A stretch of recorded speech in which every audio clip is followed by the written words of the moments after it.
Laughing Vikings Live.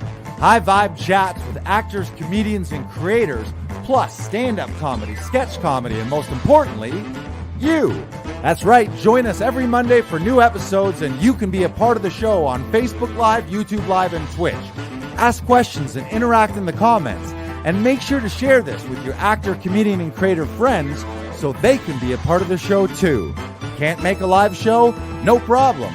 You can catch up on your favorite podcast platform and visit laughingvikings.com to find out how you can join the cast and crew. All right, it's time for today's show. Buckle up and make sure you stick around to the end because we have a special surprise for you. All right, ladies and gentlemen, it is Laughing Vikings Live. Happy Monday Fun Day. Let's go.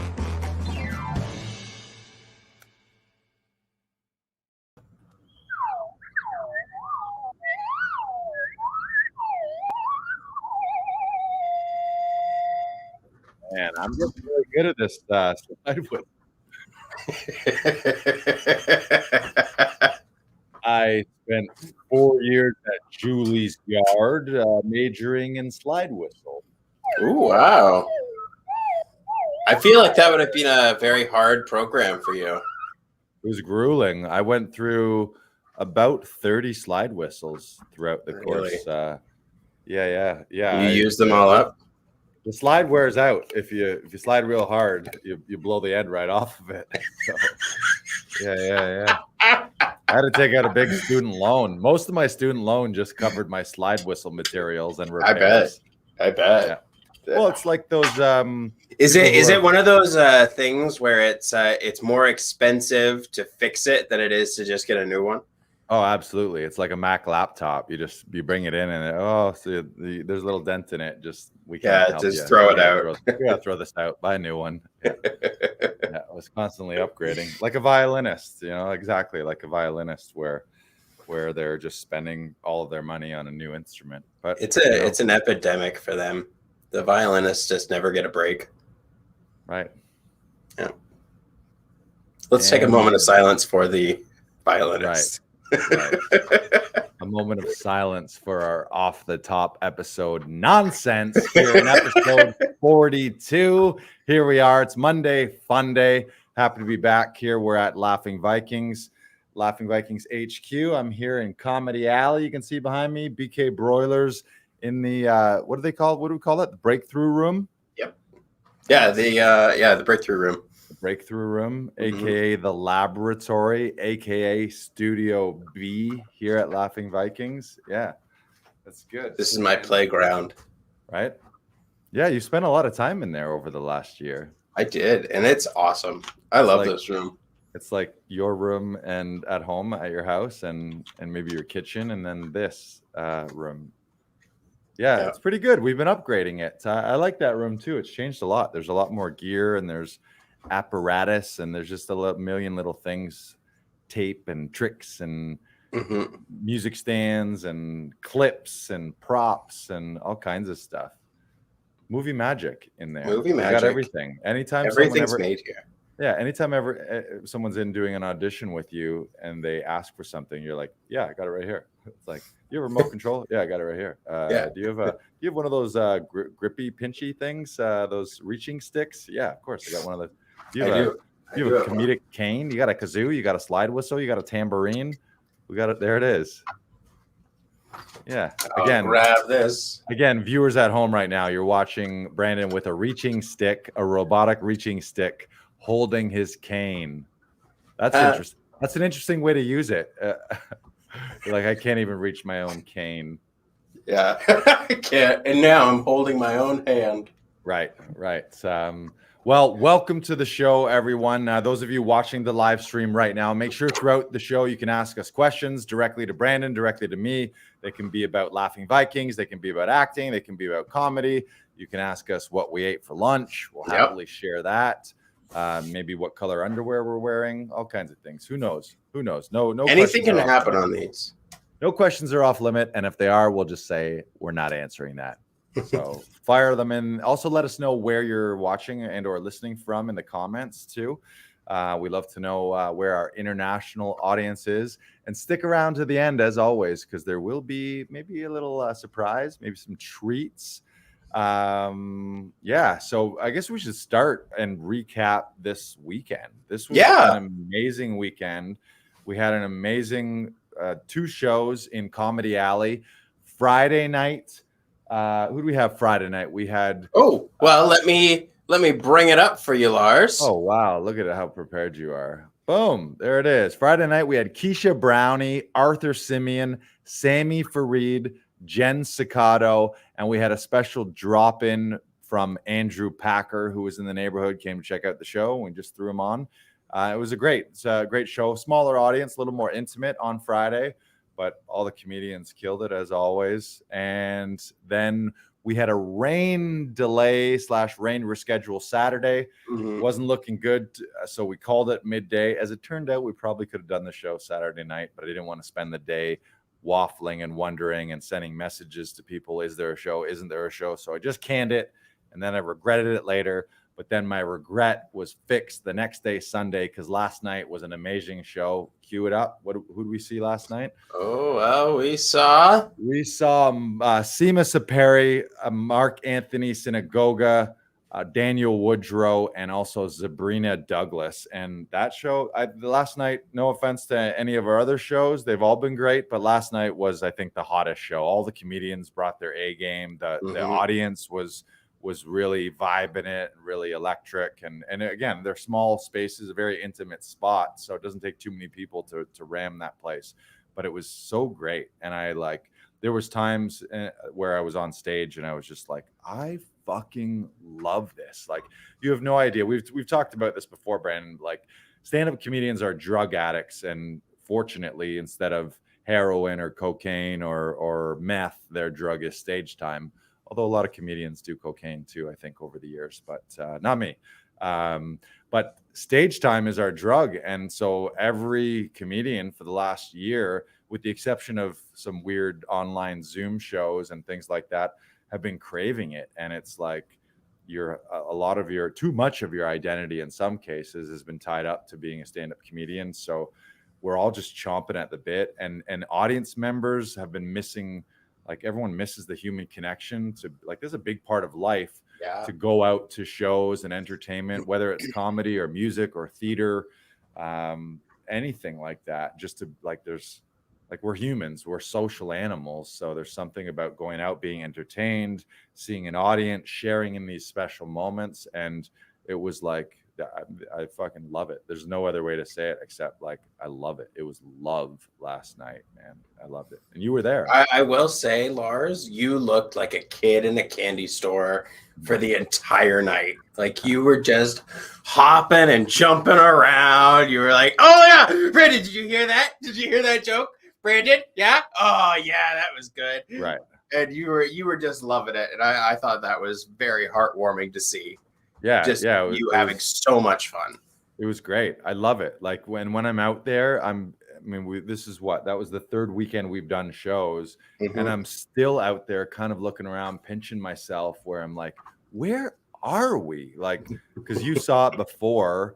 It was actually, technically, for those people listening, it hasn't always been named Comedy Alley. Previous to this, it was renowned as one of the most unfunny alleys in Toronto, and in any city. It was known as, like, the least funny of all alleys. Previously, it was called Tax Return Alley. Yeah, that wasn't a good idea. Before that, it was called Accounting Alley. Yeah. And previous to that, this was a bonehead business idea, but somebody called it Paint Dry Alley, and they were trying to sell tickets to have people come and watch paint dry. And then they're like, I don't know why people are not coming to watch paint dry. We need to figure something out. This business model is not working. And then I had the brilliant light bulb idea of, like, how about Comedy Alley? How about an alley where people have fun instead of being bored out of their mind in the most unfunny of situations? And it's working so far. But I still sit out there, especially at when the show's all over and I'm just kind of tearing things down, but the lights are still on. It's just this empty space. I want to sleep out there. Like, I haven't actually done it yet. I almost did it last night, but I literally want to sleep on stage. It just feels like, because it feels like you're indoors, but you're outdoors. It's this weird hybrid. It just feels like somewhere that you've never been before, which is by design. Even the studio, ever since I've started it, I want people to kind of come in and just have good feelings right away, like to be like, ooh, where am I? And like good vibes and fun. Like you see the studio and out there, it's very multicolored. There's all these wacky props and wigs and masks and weird equipment and all this stuff going on. So you do kind of seem like you're in this weird, like Willy Wonka kind of place. But yeah, and something I saw last night, one of the guests, two things about this people. And number one, they saw our sign out front. So old school signs work. Just a plain old sandwich sign on the street here at Queen Street. They said they were walking by at 8:50, and it said, and they were looking for a place for dinner. They were walking around, where are we going to go for dinner? Where are we going to go for dinner? And they were like, ooh, comedy show. And they scrapped their dinner because we don't have a kitchen yet. We're not providing dinners yet, but that's something that will come in the future, where we'll do some dinner and show deals or get things catered. But they scrapped their entire dinner plans with 10 minutes to spare, bought tickets online, came up here. She was Instagram storing all night long. She was howling. She was laughing. She thanked me like probably a million times for having them. And it was a date night. They took advantage of the date night special on the website. And her final Instagram story, it was like, laughing Vikings, where am I? I feel like I'm in a dream. And I was like, boom, that's exactly, like, I messaged her, and it's Ella. Shout out to Ella if you're ever listening to this. We'll convert her from a Comedy Alley audience member to a podcast listener. But she was like, I feel like I'm in a dream. And it does feel like that. Like there's something a little surreal where you feel like, I don't know, like you're in a Wes Anderson movie, or you just like, you wake up tomorrow and look around and it's all gone. And you're like, what? Was there a show here? And then you just see a kazoo on the ground, and it's the only evidence. This is just a plain old alley. There was no comedy show here. And then someone's like, but there used to be. What's this then? Then why is there a kazoo?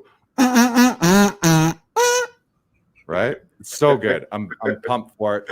Long story short, you got to get out here to Comedy Alley. And what we're doing is we're live streaming them. So it's going to be a hybrid model. You can pay to be a VIP and come here and see it in person.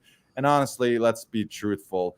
There's nothing like the live experience of entertainment. You could watch things at home, live stream, and that's amazing technology. And if you're not in Toronto and you can't get here, or if you have any physical limitations that don't allow you to get here, amazing. Tune in and watch the shows on the live stream. You can comment on the live stream when I'm emceeing. So I'll look at the comments and then I'll pop back on and give people shout outs, or you want to comment and compliment the comedians or ask a comedian a question, I can do that during the show. But you really got to be here. It's like there's something electric about it. And then when you're only like 6 feet away from the comedians and they're right there, you're really feeling that energy. So go to laughingvikings.com/comedy alley. If you follow us on Instagram at Laughing Vikings, you just click our link in bio. And we have shows. Right now, we're pretty much running them Friday and Saturday, sometimes Sunday. This week, we sort of reserved Sunday as the rain out, but for sure Friday and Saturday. And then there's going to be more shows coming online. We'll have some one-offs during the weekend, some during the week. We'll have some theme shows. There's a lot of other comedians that are looking to co-produce some special nights here at Comedy Alley. So amazing stuff. And honestly, you're missing out. None of us have had this for a year and a half. So if you're itching for just a night out and maybe you want to ease yourself into it, maybe you're a person who you're not quite ready to be in a room with 500 people or be at a concert with 1,000 people or to be in like a nightclub scenario. It's outside. It's on the rooftop. It's a rooftop alleyway, but it's open air. And yeah, it's magical. It's magical. Mm-hmm. It really is. It just has that quality to it. You describing it as a Wes Anderson film fits perfectly. And even if you step aside for like 2 seconds and just see the image behind Lars, you feel like you're in a Wes Anderson movie just looking at this picture. Like the umbrellas on the roof, the chairs, the lights. Oh, It is a wonderful experience. I do highly recommend going, not just because I work here, but also because the comedians are enjoying themselves so much just being on stage. And it's electrifying to be in a room with people you don't know for even like an hour or so. Just being around people that you don't know whatsoever. It's such a magical feeling now because we've just been deprived of it. Right. And it's so nice just to hear other people laugh and hear different voices and hear, maybe meet some new people. Like we've all been like, we barely, all the people we know, we haven't even had any time with them, but now to be expanding. It's like we said a couple weeks ago, like this time right now is really certainly in our lifetime, this is the largest human expansion of energy. Like we've all been so constricted and everything was a contraction over this last year. And now everyone, like the amount of energy and creativity and creation and flow, and then eventually travel and people wanting to spend because they've been cooped up and now they want to go out and just kind of splurge. Like it's great. It's amazing. And it's and all of those comedians, everyone, especially last night, every night they've been great, but everyone last night, just like there was no sense in any of those comedians that they haven't been doing this for a year and a half. Like most of them have been doing shows. We've been doing live shows in sort of park. There's been park shows and some rooftop shows, all patio shows for about 2 or 3 weeks in Toronto. So these are comedians who for the last year and a half have only done Zoom shows, haven't seen people in person, which that messes with your timing. And if it's regular bits that you're doing, you're not in that groove of doing it every night and or telling the same story every night. So, but there was no sense of that last night. Everyone was on fire. It seemed like they've been doing it forever, and everyone was in that real flow state too. So it's great to see people where you're like, okay, you are exactly in your element right now. You're doing the exact thing you want to be doing. You're having fun doing it. Everyone is watching you have fun, and everyone's having fun because you're having fun. Like I feel like we literally can't oversell it right now. It might sound, if you're listening to this and you're like, this sounds like a bit much. It's not. You got to come. Just come and then honestly come. And if you're like, this wasn't as cool as you guys sounded, I will happily give you your money back and you can never come back, or you can try again another night. But to do that, go to laughingvikings.com/comedy alley and grab tickets for one of our Friday, Saturday shows. We got an interesting comment here. Yes, we do. And I'm just putting it up now. So want to be famous? Buy followers, primes, and viewers on onstow/WY 477. Bigfollowers.com. Thank you to the Twitch bot JZDFYJ20020. Thank you. Thank you. Bot. Thank you. Second bot. I think that's our second Twitch follower right there. So, this is great. We're really cooking on Twitch, especially with the bots. The bots are loving us. I mean, you're kind of a big deal when robots are paying attention to you. Yep. Before we had the podcast, and that robots. Oh, but I guess do you want to answer this question, Lars? Do you want to be famous? And are you going to check out their site? No, absolutely not. No, absolutely not. I don't know that I specifically want to be famous. I sort of aspire to reach a level so that by default, when you're in that category, you are famous. I don't know that I'm specifically seeking fame, but I certainly wouldn't buy it. Yeah. I agree with that. For only $29, I can buy fame and followers, and then what? And then you just have a bunch of robots following you and commenting. Yeah. It's not the way. Army of robots. That would be cool. Would it be like drone robots, or would it be like invisible robots that like are part of the internet? Probably a bit of both. Ooh. Column A, column B. Ooh. Yeah. If you showed up to an event with like a pile of drones and you're like, all right, this is me taking over, you're already like halfway to being a supervillain. That's how Jeff Bezos shows up. He just walks everywhere, and there's drones carrying Amazon packages Yeah, everywhere. he just drops them off for people that are at the party. Or he's just holding on to them, and he just Hors d'oeuvres, anyone? He just flies in on a drone. I imagine like umbrella strings, or not umbrella strings, balloon strings attached to all these drones, and like you float down like Mary Poppins or whatever. Right. Yeah, that's how I would want to go. That's nice, Brandon. That's very nice. I have dreams for me. Get JZDFY2002 out of here. All right. Spammer. What else we want to talk about today? You've got some big Zoom auditions coming up this week. We wanted to maybe talk about that and talk about the Zoom craze as far as it goes with auditions. What do you got going on? I got without revealing too much, because I have a couple auditions coming up later this week for a couple projects, and then so I booked out the studio here. I booked out this space, and I'm going to be working mostly on Zoom tonight, just practicing what I'm going to do physically and vocally. That's pretty much it. There's not going to be a lot for you to do tomorrow, Lars. Yeah.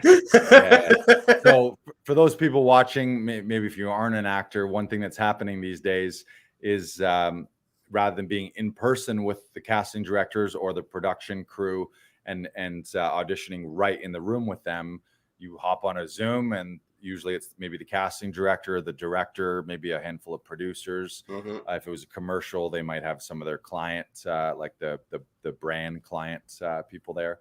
But then you're working with them via Zoom. So it's kind of the way of the future. So actors right now, like, and we've said this before, if you're not tech savvy, if you don't have your live stream and your Zoom game and your web game up to date, you're losing hard right now, and you're just going to continue to lose, and you're going to fall behind. I mean, you maybe get lucky and you get the odd in person, or you book something from a self tape, but it's usually first audition self tapes. Usually second rounds and callbacks have been on Zoom. The ones that you're doing are actually the first auditions via Zoom.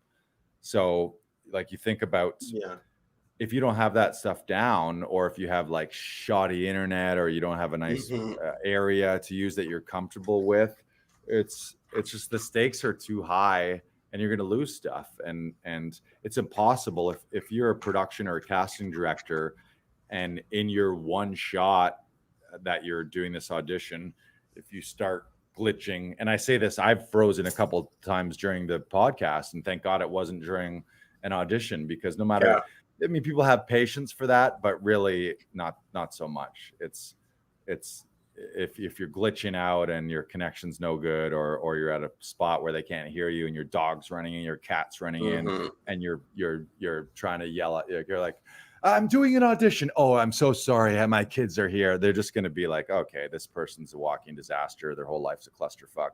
We can't hire them. So what you do, and what a lot of actors have done here at Laughing Vikings, is rather than rent the studio out for a self-tape, you rent the studio out for the hour that you have the Zoom audition. And so if you have it at 3:30, you book the hour from 3 to 4, and you come in, you got a nice quiet studio, reliable internet, nice backdrop, so that you don't have to worry about any of the stuff you got at home. I know a lot of people too, they like you live near construction, or your neighbors are doing construction, or your neighbor likes to fire up the lawnmower every morning at 8 a.m. So you can't be doing it.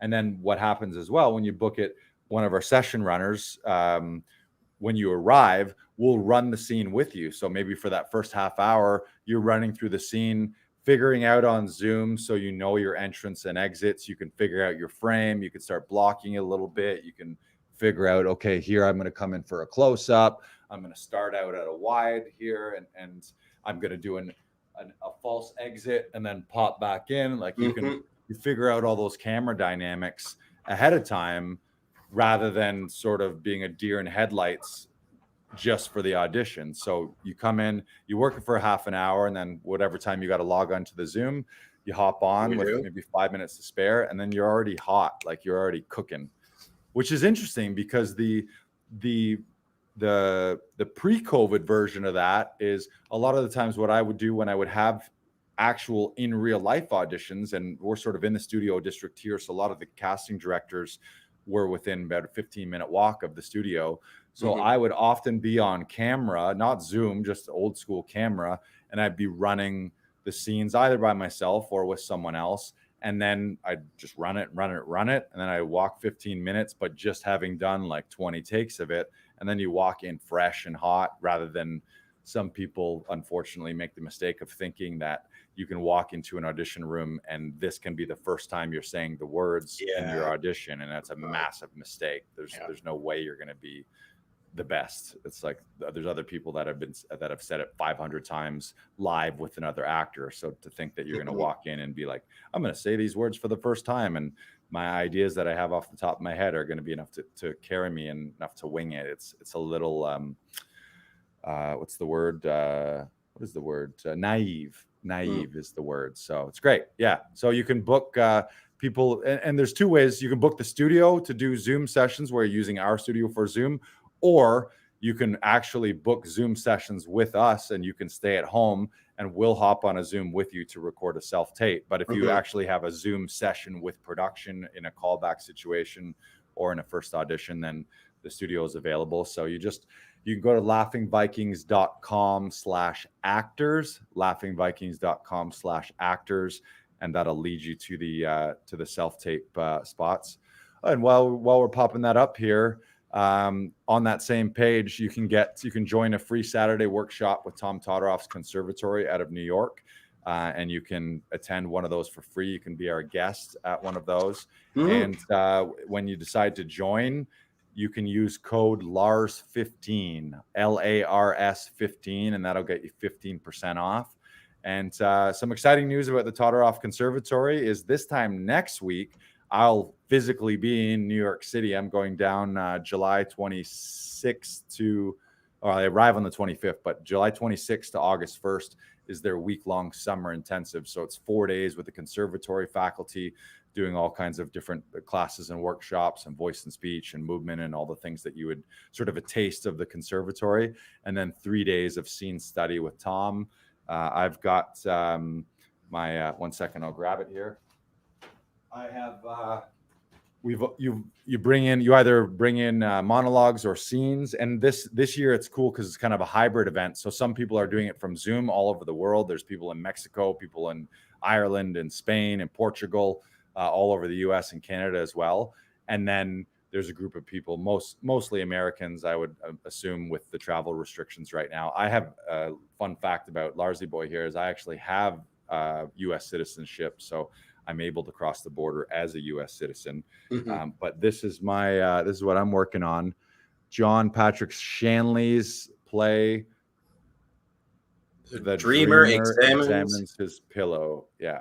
So we're doing the opening scene. My scene partner, she's a New York-based actress, and we just started rehearsing via Zoom. And then during the scene study days, we'll be ripping about the first 5 or 6 pages of it. I think basically the opening scene of the play. So nice. It's great. I'm excited for that. It'd be nice to be in New York. I haven't seen my brother in a year and a half.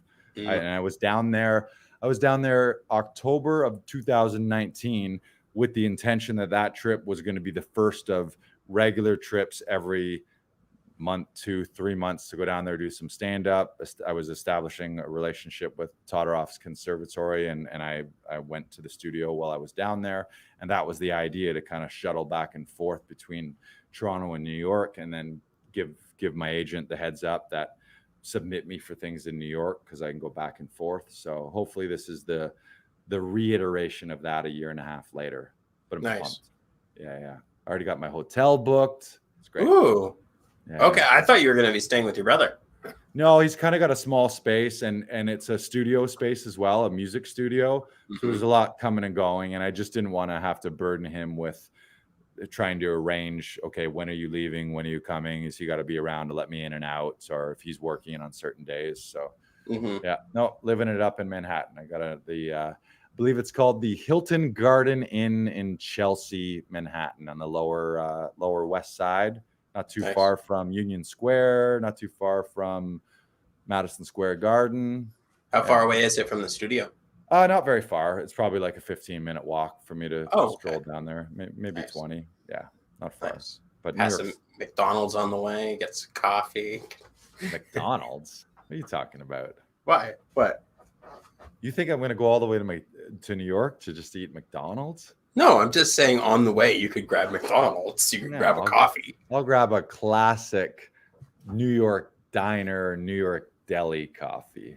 Okay. McDonald's. See, this is how you know that I've never been to New York. That I'm like, yeah, you could just stop by McDonald's on the way over. I mean, I could, but yeah. I wonder what they have. They probably have stuff there that they don't have here. Yeah, they call their Big Mac a Royale with cheese. Yeah, so that's great. You gotta get it. That's great. So, and all the actors out there, like both Brandon and I train with Tom. I've been with the studio since last August.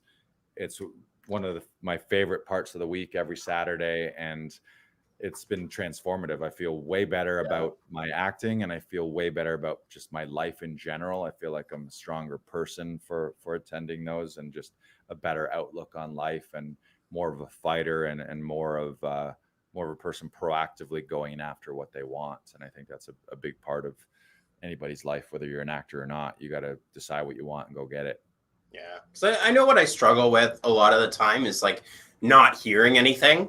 And so you never really get any feedback, which is always something that I hate. Because when you do something and you feel like you've done it to the best of your ability, you'd like to hear something like, hey, we didn't decide to go with you, but you did really good, or something like that. So you know you're on the right path, and like you just don't get that all the time.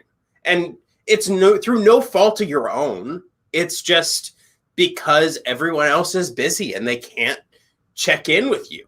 Right. I mean, and at the end of the day, it's a business at this point. So it's like people are on the clock. It's not I mean, yeah, there's warm and fuzzies and all that kind of stuff. And you have good relationships with different agents and different casting directors and different production people. But yeah, at the end of the day, one of the things Tom says is you act to seek your own good opinion.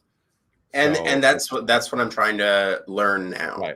Right. And so it comes down to prep and how much time you put in ahead of time. So then you always feel good because you're like, you know what? Like I put in the time with this. I broke down the script. I did my rehearsals. I flushed out all these choices and all these options.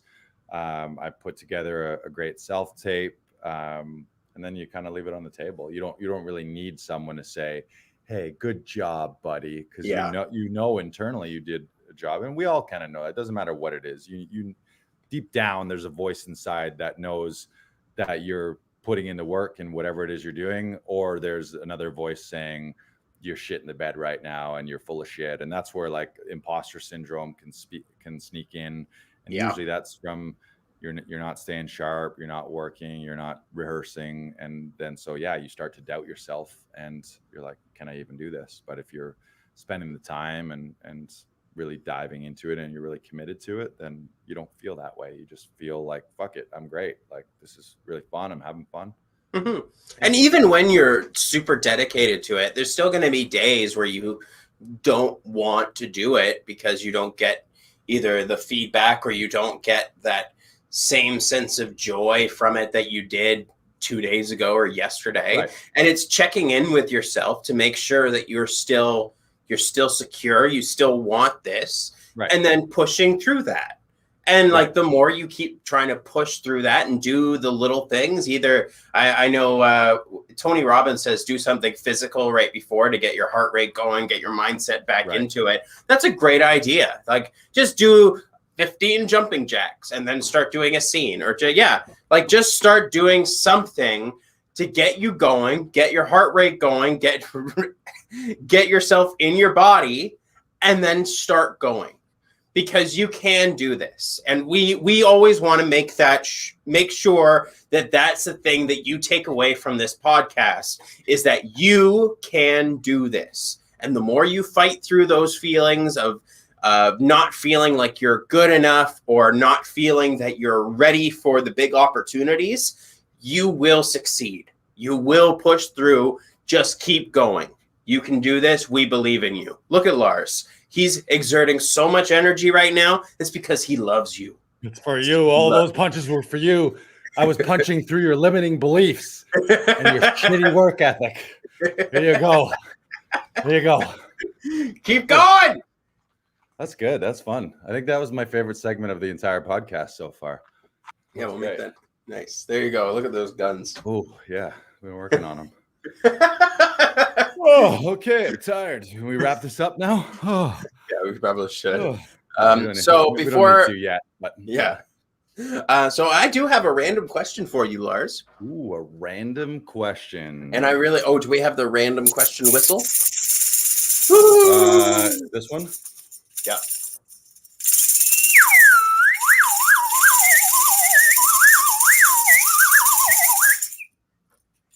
Lars, if you could pick anyone in the world to be a dinner guest for you tonight, who would that be and why? Man, that's a good question. Who was the first person that popped into your mind? Elon Musk. Elon Musk. Interesting. Why Elon Musk? I just feel like guys like that, he's just in such a league of his own. Not just because he's a billionaire, is the way his brain works. He runs 3 ridiculously successful companies. He his entire life is well, I'll tell you what, Robert Downey Jr. to prepare for Iron Man to be Tony Stark went and shadowed and followed around Elon Musk to figure it out. Really? Yeah. Was he already that rich at like in 2008? I mean, he had already created and sold PayPal for like $400 million or whatever he sold that for. Oh, wow. Tesla was up and running, although around in 2008, Tesla was one of the companies that needed a government bailout to survive. But yeah, I don't know. Elon Musk comes to mind.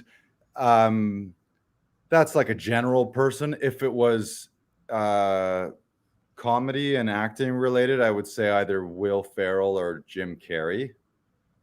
I'm always more interested in the first person that pops into your mind, because I feel like that's who you like at the bare bones of it. That's who you'd like to meet. Like, yes, we always want to meet like the actors and the comedians and like the stuff to get advice from people. But like, if the first person that pops into your mind is Elon Musk, like that's the person that you really at your core want to go with, that you really want to talk to.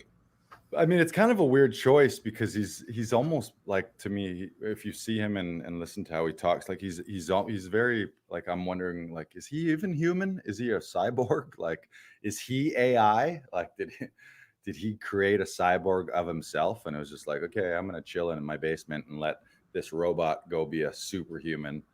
And now he's going to Mars. Like, it's just.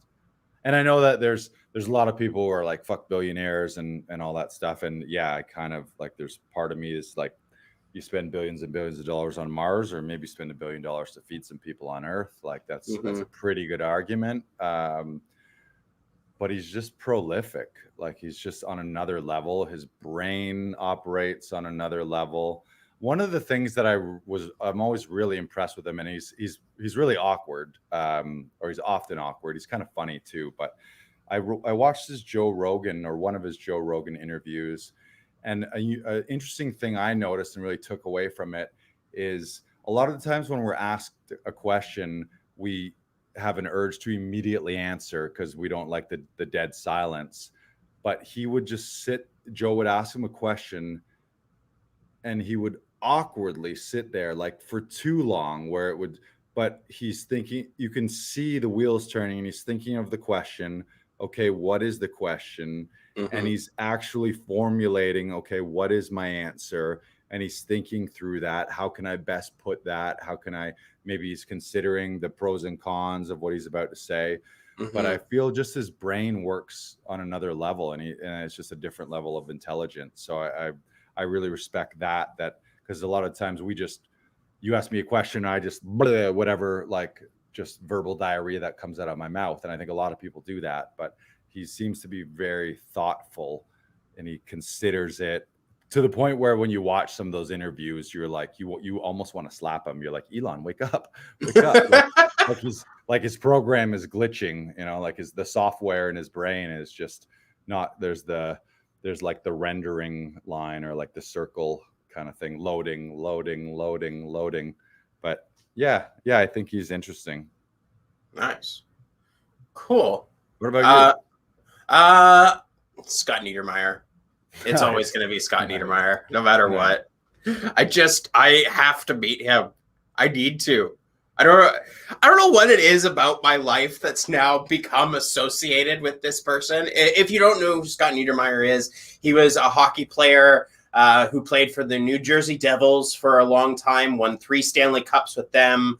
He won a Stanley Cup with the Anaheim Ducks in 2007, and he captained Canada to gold in the 2010 Olympics. And I just think he is the epitome of what I want to be as an actor. He is just so effortless on the ice. He's so smooth with his skating. The reason I became a fan of his is because in the Sega Genesis game, I think it was 1996 NHL, he just set up the best one-timers. Nice. His AI set up the best one-timers, right? And that was why I was like, "This is my favorite player because he could do this." You just wait and they're just right. Yeah. That's funny. Well, Brandon Knox, aka the Scott Niedermayer of acting. I've never met anyone else that's so committed to Scott Niedermayer as their favorite player. No, and I would love to. I would. Let's make this a call. Well, here's your chance. Make this a real. Yeah. Make it. Yeah, this is you and the internet direct to Scotty boy right here. We can get to him. We'll DM him till he answers. Scott Niedermayer, I am one of your biggest fans. I have admired you since I was 7 years old. I think you are one of the greatest hockey players in the world. Please, we would love to do an interview with you. Or if anyone else is a big fan of Scott Niedermayer, we would love to hear you. My DM is at Brandon Knox 27 on Instagram. Please, I want to hear from you. Nice. Yeah, we were talking about that. Some dream guests, like, Elon's great. I mentioned Jim Carrey. I mentioned Will Ferrell. I mean, any of those legends, Saturday Night Live legends, to me, I would really connect with anyone. I'd love to interview Shauna McKenna. She's an actress for the Stratford Company, and she's such a fantastic stage presence. Oh my God, she's so good. I watched her do Richard III, where she played Richard III. Just the most compelling performer. Like, so engaging, so just in the moment. It's beautiful. It's beautiful to watch. So that would be one of mine. There she is. You heard it. You heard it here. Shauna McKenna. Let's do this. Shauna, what are you doing? Come on, Shauna. I'm surprised you haven't been on an episode yet, Shauna. You too, Scott Niedermayer. Scott Niedermayer, come on. Get in here. Right. And listeners at home, viewers at home, if there's guests that you want us to go after, we've been keeping it very like inner circles and a lot of our friends and a lot of Laughing Vikings regulars, because we want to showcase the people that are closest to us before we go after the stars, so to speak. But that's something that we want to do too. We want to reach outside our current circle and interview other actors and comedians, and maybe not even actors and comedians, just successful people who we can learn from and share with you. So if you have guest ideas, throw them in the comments, or you can send us an email to lol@laughingvikings.com or DM us at laughingvikings on Instagram. Show us the suggestions, or maybe you got leads on it. You're like, maybe someone listening right now is like, guess what? Scott Niedermayer is my uncle. I'm Jimmy Niedermayer, and Scott is my uncle. And I can ask him to go on your podcast for my birthday. It's funny because I play a game called Rumble Hockey, which is just a phone game, but you make teams. And so I've been with this team for the past 8 months or so. And they all thought I was Scott Niedermayer for the longest time because my name is Devil Duck 27. And so they all think I'm Scott Niedermayer. Even people from other teams will come into our team and be like, so is this guy Scott Niedermayer? And it's like, no. But someone knows his son on my team, like trains with his son. There you go. Send him this clip and Well, he doesn't have to come on for the whole show. We can just book him for like a 10-minute slot. 10, 20 minutes. That's it. That's all I'm asking of you, Scott. Come on. You want to wait till the winter and we can do it on the ice somewhere, and maybe he can. You can have We could go to Anaheim. Let's take a trip to Anaheim. Done. Let's do it. Yeah, we'll go to Harry Potter World after. You hear that, folks? Dreams come true. He's going to meet Scott Niedermayer on the Anaheim Ducks ice, and then he's going to go. Where'd you say you're going to go to Harry Potter World? Yeah, we'll go to Harry Potter World after. We won't stick around for a game. We'll just go to Harry Potter World right after. Yeah, this is great. Who knew? I thought you were going to say on your Rumble hockey team that you made all the players Niedermayer. So it's Niedermayer passes to Niedermayer, up the wing to Niedermayer. He shoots. Oh, saved by Niedermayer. Niedermayer saves the day again. I love that. But I can't rename the characters. I can only rename me. Right. And your Devil Duck. Devil Duck 27. Which is that Niedermayer's name? Number? Yeah, he wore number 27 and he played for the Devils and the Ducks. Nice. Yeah. Well, we went a little hockey here. We went a little, you never know what's going to happen at Laughing Vikings Live. You got your Musk on and you got your Niedermayer on. Maybe we're going to be in the same show. On tonight's show, Elon Musk and Scott Niedermayer. What a hot episode. That's pretty good. What else we got? What else do we want to talk about here? I mean, I do have a pitch for you if you want. We can go into the writer's room. Okay. Let's go into we're going into the writer's room. So, Lars, I have a movie idea for you called Kate Saves Canada. See if I can find it. Kate Saves Canada. So my friend Kate is one of the best players of Nintendo 64 Monopoly. Okay. So she loved playing Monopoly on the N64. So what my concept for this whole thing is that a computer has taken over Canada. Shut everything down. They want supreme control. They want the government to be shut down. They want everything gone. But the only way to beat this computer is to get Kate to beat them in N64 Monopoly, because no one's ever supposed to be able to beat this computer at Monopoly. So they have CIA agents, or not CIA, whatever, Canada. The RCMP comes down to this little cabin in the woods where Kate's off the grid. She's off the grid now. She's in her cabin in the woods, and they're like, Kate, we need you. You're the only one that could beat the computer. And she says, no, I can't do it. I don't play N64 Monopoly anymore. She flips. Oh, I was picturing the board. She flips the board up. I like, never again. Well, I'll never pass go and collect 200 again. I'm in jail. Well, the last time that she played N64 Monopoly, you know who passed away? Her grandmother. Grandmother passed away as she won N64 Monopoly. This is real? No. I'm making this all up. This is part of the movie. This is part of the story. This is all written down. I have a note. Wow, you seem too excited for the passing of her grandmother. Well, it's an homage to a sketch that I really wanted to produce that never really got off the ground.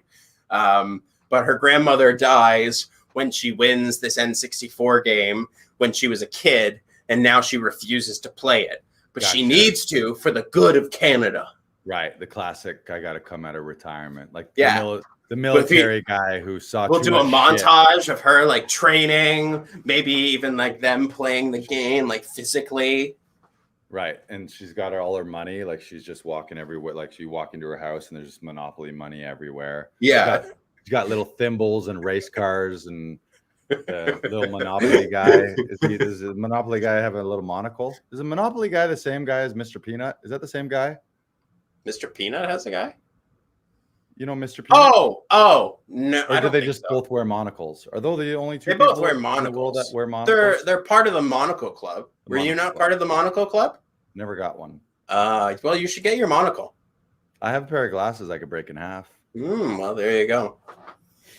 I also have a pair of glasses that I won't break in half, but I Those really are like nice. them. Those are your love eyes. Yeah. So what about maybe like what's the real problem? AI has taken over real estate, and they're just this computer's charging the rent in Canadian real estate is way too high, and everyone's going That's why bankrupt. the rent prices have gone up so Yeah, they high. own all the railroads and That's a the good idea. energy. They own the energy company, and like, Yeah. why is my electric bill keep going up? And they're like, well, the computer runs the whole game now. This whole simulation is run by AI. We need Kate to beat it. We need Kate to beat the game. Kate needs to beat it so we can get. It wouldn't be Pennsylvania Railroad. It would be like Kapuskasing Railroad or something like that. You know? Is there a Canadian version of Monopoly? Probably somewhere. I feel like they made a bunch of versions of that. Oh yeah, I feel like there is. There's definitely like a Disney version. There's a couple like Marvel versions, I assume. Yeah, it'd be like Yonge Street and Queen Street, Bloor Eastern Street, Avenue, the Danforth. Ooh, I landed on Danforth. That's going to be expensive. Go back 4 spaces. Right. Yeah. Or Yorkville. Yorkville would be the expensive one. Oh, shit. I landed on Yorkville. You landed in Scarborough. Lose all your money. Uh-oh. Yeah. Yeah. What happened? I keep landing on Scarborough. Live in Etobicoke. Gain a lot of money. Right. I think you're onto something here, Brandon. I think it's got legs. We gotta hone it a little bit. But the good news is there ever been a Monopoly movie? I don't think so. I feel like there isn't, and it was probably not live action. It was probably a cartoon. So I feel like the good people at Hasbro might. Is it Hasbro? I feel like it's Hasbro. Sure.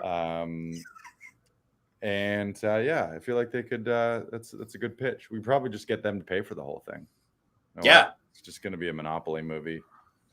Nintendo can kick in some money. We can start a Kickstarter for it, because that's huge with board games now. Is they'll start a Kickstarter for a board game, and then if it gets enough money, then you can start making it. Then they make it. Yeah, that's what my roommate Zach and our friend Chris do.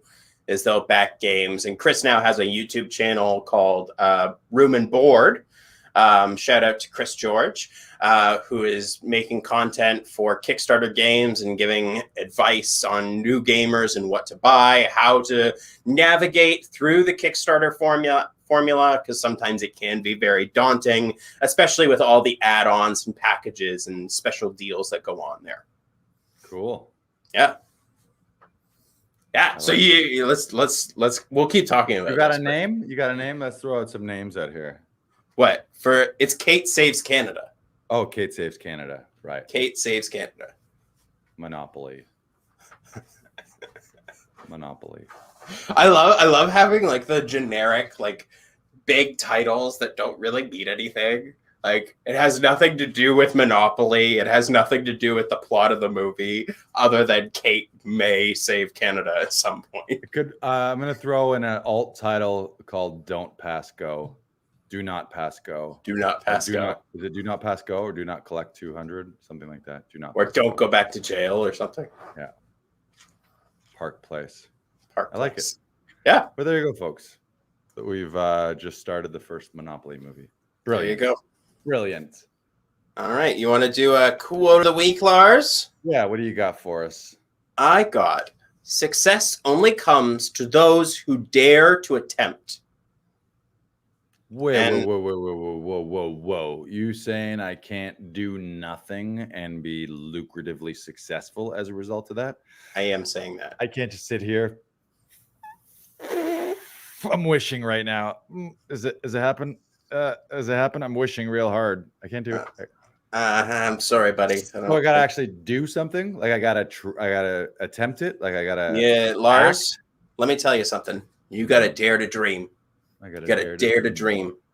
And the more you put in the effort and the blood, sweat, and tears into that thing, the better your attempt.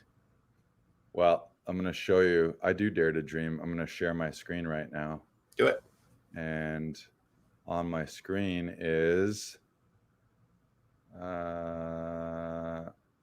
watch this. Can you see it? You have to click the share screen button. All right. And There you we see go. it now? Yes, I do. I There's see the laughing. Vikings silent yacht right Mhm. there with my scattered desktop of thumbnails. Yeah, there she is. Turns out you can just slap your logo on any picture in Canva and turn your any generic boat into your own Laughing Vikings boat. That's a 62-foot solar yacht, 0 emissions, runs on solar panels. There's a backup generator on it. It has unlimited range, transoceanic. They've tested them. They went across the Atlantic Ocean, although I would probably keep a little closer to the shore. Comes, I think you can load it with a jet ski, a little Zodiac boat, electric surfboard. The top part there, it has like a nice little Just an party electric area. surfboard? Yeah, buddy. Really? Yeah. Does it have like is it like the thing from Treasure Planet where he like pushes it down and it like ignites and then you push yourself forward kind of thing? I don't know. Oh, okay. Because that's like an electric floating parasail sort of thing. Yeah, I don't know how it works. It must have some little like prop or like throttle underneath it that propels you, like sort of like some kind of jet thing that like sucks the water. Same as a jet ski, I guess, but attached to the back of it. Yeah. So as far as Dare to Dream, that's like, yeah, I think you got to put big goals. There's people that call them your big hairy goals or your big audacious goals. And if it's a goal that's not big enough to kind of scare you or seem a little unrealistic, then it's maybe not big enough to actually drive you to chase after it. So yeah, I think you got to decide that stuff. And also, I mean, you obviously got to do the actions. You can't just be like, I want a silent yacht. I want a silent yacht. I want a silent yacht. But you got to do the things that get you there and start taking some steps towards it, whatever the goal is. But I do think talking about it and sharing it with the right people, you got to be careful you don't share it with negative Nancy and skeptical people who will just shoot that down and be like, oh, you're crazy, you'll never get that. Because there's a lot of sense of that amongst family and friends, where anytime someone has an idea that's going to take them out of their current lifestyle or the current comfort zone, it's easy for people to kind of shoot that down because they themselves don't have dreams. But I find the more I share it, and especially I've been doing it way more with the studio stuff, and I do it with you too, where I'm coming here, and even if it's something that isn't real now, I'm like, okay, yeah, one day we're going to have this there, and we're going to get one of these, and we're going to get one of these, and I want to get one of those. So just having some vision for the future that you can sort of grow into. Yeah, I always believe in like not saying anything until it actually happens, because then it's not real to me until I have it either like physically or I've done it in some capacity, like put it out there in some capacity. Sure. Yeah, and there's different schools of thought for the reason of it being shot down. Some people will just be like, shut your mouth, put your head down, and go get it, and then let the proof and be the pudding, or let the pudding be the proof, kind of thing when you get it. But I don't know. There's something to say for putting it out there, and yeah, there's sort of a little bit of magic in that manifestation and painting that vision. And yeah, words are powerful. So I think yeah. I always try and write it down. If I write it down or make a schedule out of it, then it'll happen more often for me. Yeah, I've heard Brendan Burchard, who's one of my sort of personal growth coaches that I follow, and I've taken a bunch of his courses. He talks about really any giant goal. One of his things is the 5 major moves. So say you wanted to start a podcast. What are the 5 major moves to doing that? Well, you got to buy the gear to do it. So you need a mic and maybe a laptop. Another move might be you want to name it and get the poster made. You got to register the domain name or find a host or something like that, or you find a co-host, and then maybe step 4 is booking guests, and step 5 is picking learning how to use editing material. Yeah, exactly. So there's like 5 things, and then you're like, oh shit, now. And then he also talks, and we talked about this last week, just the idea of what is your next right move? What's the next thing you can do? Or just every day doing 3 things that take you closer to that in that way. So you you finish every day feeling like you're closer to your goals and that you've made forward progress and that you've grown a little bit. Versus sometimes goals are so big and they can be so far in the future that it can kind of be overwhelming, where you're like, well, I don't even know where to start. But it's just like you take a baby step and then another step and another step and another step. And if you just look at one foot in front of the other, sooner or later you get to the top of the mountain. Yeah. I mean, I feel like that's been epitomized for me because I've started doing push-ups every day. Nice. Yeah, you're doing the push-up challenge. Yeah, I've been doing well, today I did 45 in one go, and then I did 10 after.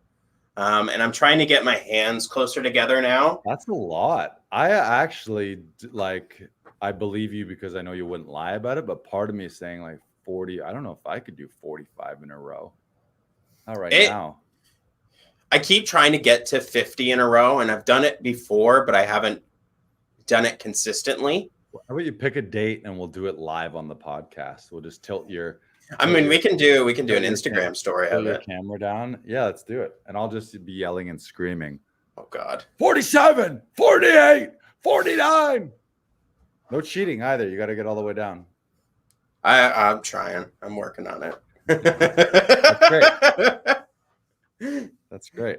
Yeah. And like, it's just the one thing that I do every day. It used to be, I can't leave my bedroom until I do these push-ups. And now it's a little bit more free-flowing because I'm past the 90-day mark with it. And I wouldn't bring it up if I wasn't past the 90-day mark with it. Because as we talked about last week, it's 21 days to build a habit. It's 90 days to build a lifestyle. And so I just want to keep just doing that one thing. If I do that one thing and I keep trying to, if my goal is to get to 100, which I don't know if I'd ever want to do 100 in one go. Do it. But like, it's just one thing that I've steadily been improving. When I started, I think it was 100 days ago, I was at 10. I could barely get through 10. Wow. And now I've gotten up to 45, and I'm getting my hands closer and closer together, and which I'm very happy about. And like, it's not out here anymore. It's now here. And like, just keep steadily improving. And the more you do, again, one thing every day, it doesn't take long. It takes less than 5 minutes to do. But the more you do that one thing, the more you will find that you improve every single time you do it. Right. And that's what I'm loving about it, is that it gets a little bit easier. Or you can do nothing every day. You can just get up and do nothing. But make sure that your aspirations match your actions. So if you have aspirations to do great things, don't think that you can do it sitting on the couch. You got to really like figure out who has and who is and who's doing and having all the things that you want, and what are they actually like, how do they get it? Read their biography, follow them on Instagram, figure out what their daily habits are, and just start doing those things. And then sooner or later, it's law of cause and effect. You're going to get there. But also, if you don't want to do anything and you're happy, then don't do anything. But then don't complain that you're not getting what you want because you're not doing anything. Mm-hmm. So it's interesting. I think there's a little bit of like, we're in a little bit of a hustle culture and an achievement culture of like, oh, I got to do this and I got to make so much money and I got to like check all these notches off my thing. And at the end of the day, like, when you're on your deathbed, there's a lot of that stuff that you might not think about. You'll probably just think about relationships and people you loved or that loved you. So it's sort of like, it's finding that balance. But certainly don't be thinking, oh, if you're driving yourself crazy because you want X, Y, or Z, but your actions don't map to that at all, then you're just kind of delusional and you're going to be unhappy, because you're always going to be the distance between who you are and who you want to be. The greater that distance is, the more out of alignment we feel. Like, we all start to feel really good when you're in integrity with who you aspire to be, mm-hmm. and you are like that person, or you're at least closing the gap between those people. Yeah. All right. And before we go, we actually didn't get to this today. and we should start doing it probably first thing. We do have a land acknowledgement, Lars. Oh yeah. So before we go, let's always want to acknowledge. Sorry, go. Yeah. We always just want to acknowledge that here where we are in Toronto, and Laughing Vikings originally was the land of the Anishinaabe, Haudenosaunee, and the Wendat people, and just want to acknowledge the enduring presence of First Nations, Inuit, and Métis people, and First Nations all across Canada. Mm-hmm. Right here in Comedy Alley. Yep. Yes. Yeah. Thanks for the reminder. Yeah, it's important that I think we all remember that, and it doesn't matter what country or where you live. No matter where you are in the world, at some point there was likely some horrific atrocities. So the sooner we recognize those as horrific things, hopefully the sooner we never repeat them again. Yes. We learn from our mistakes. Right. Yeah. And yeah, we made a huge mistake and we need to rectify it. All right. And you know what wasn't a mistake? Episode 42 of Laughing Vikings. And it was not a mistake for those of you who tuned in today across all of the podcast platforms. Maybe you watched live on Facebook, YouTube, or Twitch. Maybe you were the bot from Twitch who told us to buy followers, but we appreciate you being here. Be sure to go to laughingvikings.com/gift. For those actors out there, if you go to laughingvikings.com/gift, you can do your first self-tape audition session here at the studio for free. Take us for a test drive, come in, work with myself, work with Brandon or one of our other session directors on an audition or a monologue. And certainly come out to Comedy Alley. We got shows on Friday and Saturday. Hit us up at laughingvikings.com/comedy alley. Make sure you follow us on Instagram. Our link in bio has all of this stuff too. And go after what you want and go get it. Dare to dream, everybody. Go get it. Dare to dream. Good night. Goodbye. Hello. Goodbye. Hello. Goodbye. Bye. Good night. Get out of here. Have a fantastic week. Share this with all your friends and tag us, and we'll send you some prizes.